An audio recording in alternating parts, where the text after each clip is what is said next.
There's an object in the British Museum that doesn't belong there. It sits behind glass in a room filled with European scientific instruments such as astrolabes, armillary spheres, and devices built to measure and predict.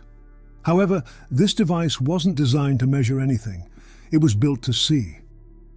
It's a disc of black volcanic glass about 7 inches across, polished to a dark sheen. It was owned by John Dee, a mathematician, cartographer, and scientific advisor to Queen Elizabeth I, the most brilliant mind in England, and also, depending on who you ask, a sorcerer. Dee wasn't a madman. He had the largest private library in England. He advised the Queen on mathematics, navigation, and the stars. He coined the term British Empire. He was, by any measure, among the most learned men of his age. But he also believed the universe was alive with intelligences, and that with the right tools, a man could make contact. Dee used this mirror for something called scrying. The practice is ancient. You stare into a dark surface like water, ink, or polished stone, and you wait. You quiet the mind. And eventually, if the tradition is to be believed, images appear. Visions, messages from something on the other side. He couldn't see the visions himself. For that he needed a medium, a man named Edward Kelly, who would gaze into the black glass and report what appeared. Kelly claimed to receive an entire angelic language through the mirror. They called it Enochian. Dee transcribed it faithfully. The church was suspicious. Some whispered he was speaking with demons. Dee insisted they were angels. And for 400 years, historians assumed the mirror was European. They were wrong. In 2021, geochemical analysis confirmed what some had suspected. The obsidian came from Pachuca, Mexico. The mirror is Aztec.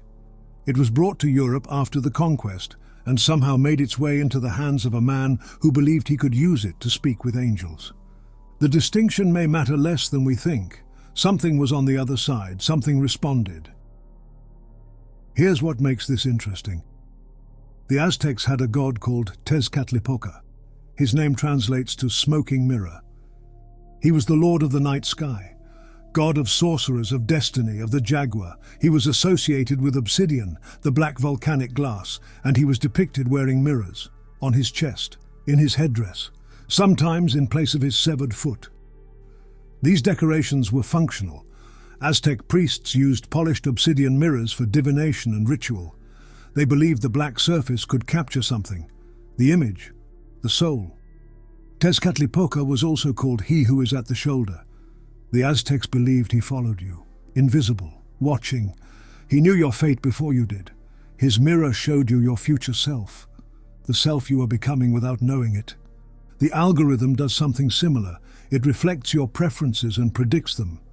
It knows what you'll click before you do, and by showing you what it thinks you want, it shapes you into the person who wants exactly that. The smoking mirror doesn't just reveal destiny, it creates it. The Florentine Codex records that before the Spanish arrived, fishermen brought Moctezuma a strange bird with a black mirror on its forehead. When the emperor looked into it, he saw the stars, and then warriors riding animals like giant deer, carrying weapons he didn't recognize. He called for his priests to interpret what he'd seen. By the time they arrived, the vision was gone. The bird was dead. The Aztecs saw mirrors as portals to other dimensions. As anthropologist Carl Taub puts it, once you deeply gaze in, you have opened up that connection. So here's what happened historically. Hernán Cortés conquers Mexico. Spanish soldiers loot the temples. Sacred obsidian mirrors designed to capture souls and communicate with gods get shipped back to Europe as curiosities. And one of them ends up in the hands of John Dee, who uses it for the exact purpose it was designed for. The technology traveled, so did its function. But scrying didn't begin with the Aztecs, and it didn't end with John Dee. The ancient Egyptians used ink-filled bowls. The goddess Hathor was said to carry a shield that could reflect all things in their true light. Greeks used polished bronze, still water, and crystal. Celtic druids read omens in pools. Nostradamus reportedly gazed into a bowl of water to see his visions. In medieval Europe, it was common for young women to stare into mirrors by candlelight, hoping to glimpse the face of a future husband. or if fate was unkind, a skull. The practice was called catoptromancy, mirror gazing, and behind all of it was a single intuition that there is something on the other side of the reflection. That the surface is not a wall but a door, different cultures, different centuries, the same conviction. Stare long enough into a dark reflective surface and something stares back. The abyss speaks. The mysteries start revealing. The veil is pierced. In 2011, a British television writer named Charlie Brooker created an anthology series about technology and the human soul. He called it Black Mirror. The title wasn't random. In his own words, what I took it to mean was when a screen is off. When a screen is off, it looks like a black mirror, because any TV, any LCD, any iPhone, any iPad, something like that, if you just stare at it, it looks like a black mirror. And there's something cold and horrifying about that. Brooker wanted the viewers to see themselves. At the end of each episode, when the credits roll and the screen cuts to black, you catch your own reflection. You've just spent an hour watching a story about technology consuming someone's life, and now you're staring at yourself in the very device you're afraid of. He designed the show to be a mirror, the black kind. And here's what we know. The average human being now spends close to 7 hours per day looking at screens. In the United States, it's roughly 7 hours. In South Africa, it exceeds 9.5. For Gen Z, it hovers around 9 hours per day. If you sleep for 8 hours, that means you are spending roughly 44 to 60% of your waking life staring into a glowing surface. That's the math. The average person checks their phone well over 100 times per day. Some estimates put it closer to 200. That's once every few minutes during waking hours. And here's the part that matters. Between each of those 100 checks, the screen goes dark. For a fraction of a second, you see your own face reflected back.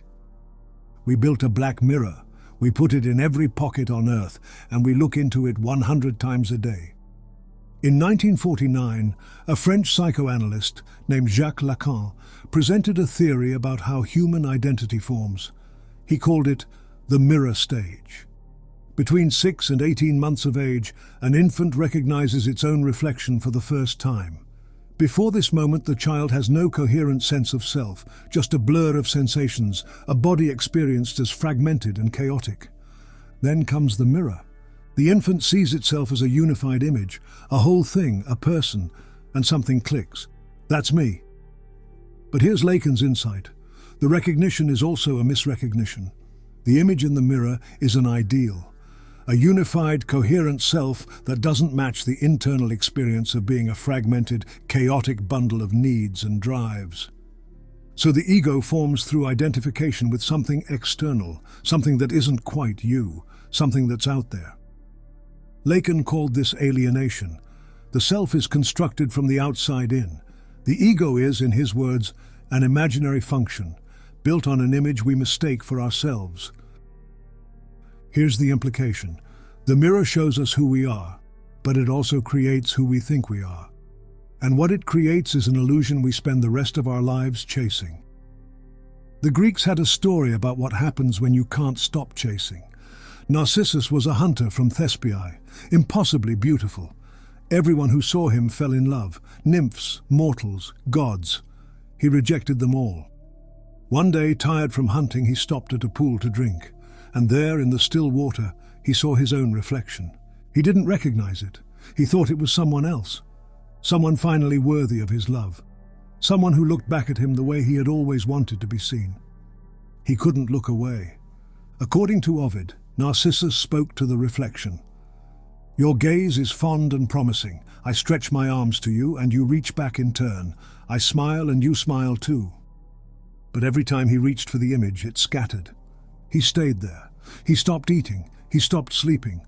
He wasted away, gazing at something he could never touch. Eventually, in some versions, he melted into the pool. In others, he turned into a flower. In others, he drowned. The prophet Tiresias had warned his mother, Narcissus would live a long life as long as he never knew himself. The moment he saw his own reflection, he was doomed. But here's what's easy to miss. Narcissus didn't fall in love with a static image. He fell in love with something that responded. I stretch my arms to you, and you reach back in turn. I smile, and you smile too. This is what separates the smartphone from every mirror that came before. It responds. It learns. It shows you content that makes you feel understood. It reflects back an idealized version of your interests, your beliefs, and your identity. The pool that captured Narcissus was still. The pool in your pocket is dynamic. It adjusts in real time to keep you gazing. There's a reason cultures all over the world share the same intuition about mirrors. In Jewish tradition, mirrors are covered during Shiva, or the mourning period after a death. The stated reason is to avoid vanity during grief. But the older belief is different. The soul of the deceased might become trapped in the mirror. Or worse, it might see its own dead body and be unable to move on.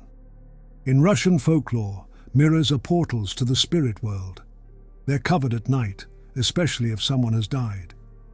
Victorian England had the same practice. After a death in the house, every mirror was covered to prevent the soul from becoming confused, from mistaking the reflection for the way forward and staying trapped. In certain African traditions, mirrors were hung at doorways to reflect evil spirits away, but they were also considered dangerous if used incorrectly. A mirror in the wrong place could trap the souls of the living. The Romans believed that breaking a mirror shattered the soul.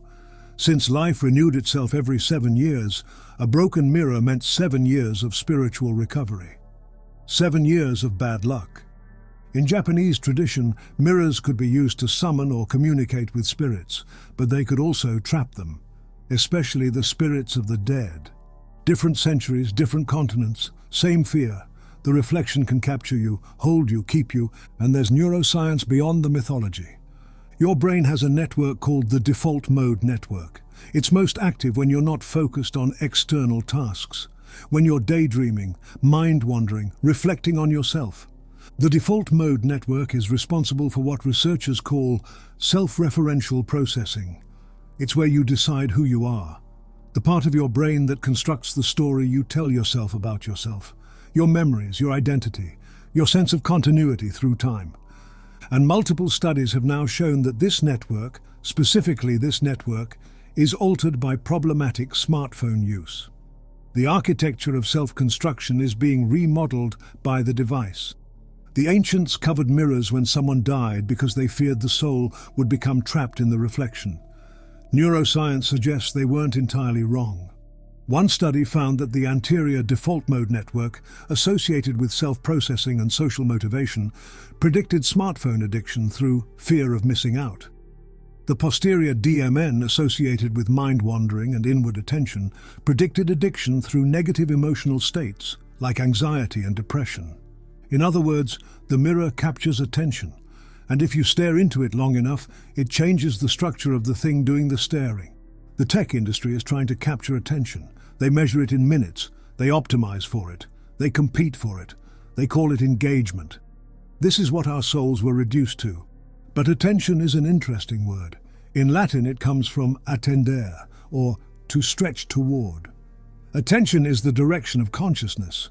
It's where you point your awareness. It's, in a very real sense, where you put your soul. The Aztecs believed the obsidian mirror could capture the tonali, the soul force that resided in the head, associated with consciousness and fate. The attention economy captures something similar. It captures the direction of your awareness. It captures the hours of your consciousness. It captures, in aggregate, years of your life. The mirror has always captured souls. We just gave it a different name. And I'm not claiming Steve Jobs studied John Dee. I'm not saying Apple engineers consulted Aztec mythology. I'm asking you to notice something. For 10,000 years, human beings have understood that there's something dangerous about staring into dark, reflective surfaces. They built rituals around it, covered mirrors when someone died, warned that the soul could be captured, told stories about young men who wasted away gazing at their own image. And now, in the span of a single generation, we've placed a black mirror in every pocket on Earth. We stare into it for 7 hours a day. We check it over 100 times between waking and sleeping. Sometimes we wake up to check the phone as well. And we're only beginning to measure what it's doing to our brains. But there's something else, something the ancients never faced. There's one crucial difference between the ancient mirrors and ours. Ours look back. Every scrying mirror in history was passive. It showed, it reflected, it revealed, but it didn't watch. The black mirror in your pocket watches. It tracks your eye movements. It measures how long you linger on each image. It knows when you pause, when you scroll faster, when you go back. John Dee believed he was using the obsidian mirror to see into another realm. He never considered that something in that realm might be seeing him. We know our mirrors see us. We accept it. We agreed to the terms of service. The ancients used obsidian mirrors to contact spirits. We use ours to check notifications. The question isn't whether we're doing the same thing they were doing. The question is whether we know we're doing it. The mirror is just the interface. The question is, what's on the other side? For 10,000 years the answer was, spirits, gods, the dead, the future, or the self. Now the answer is, an algorithm trained on the behavior of billions, optimized to keep you looking, funded by whoever wants your attention badly enough to pay for it. The Aztecs knew what they were doing when they gazed into obsidian. They had priests, they had rituals, they had preparation. They understood they were opening a door. We check ours before we open our eyes in the morning. We check it while our children are mid-sentence. We check it in the dark, alone, at 2 a.m., not even sure what we're looking for. The question was never whether the mirror was a portal. The question was always whether we knew what we were summoning, and that's where we'll leave it for now. Staring into the same surface humanity has stared into for millennia, asking the same question we've always asked: what's looking back? If this video made you think or made you uncomfortable, that's the point. This channel exists to reveal what hides in plain sight, to trace the threads that connect the ancient to the immediate, to ask the questions that polite conversation avoids. If you want more of this, subscribe. Hit the notification bell if you want to be summoned when the next one drops. Leave a comment and tell me, how many times have you checked your phone since this video started? Be honest, I won't judge. I've checked mine multiple times while editing this.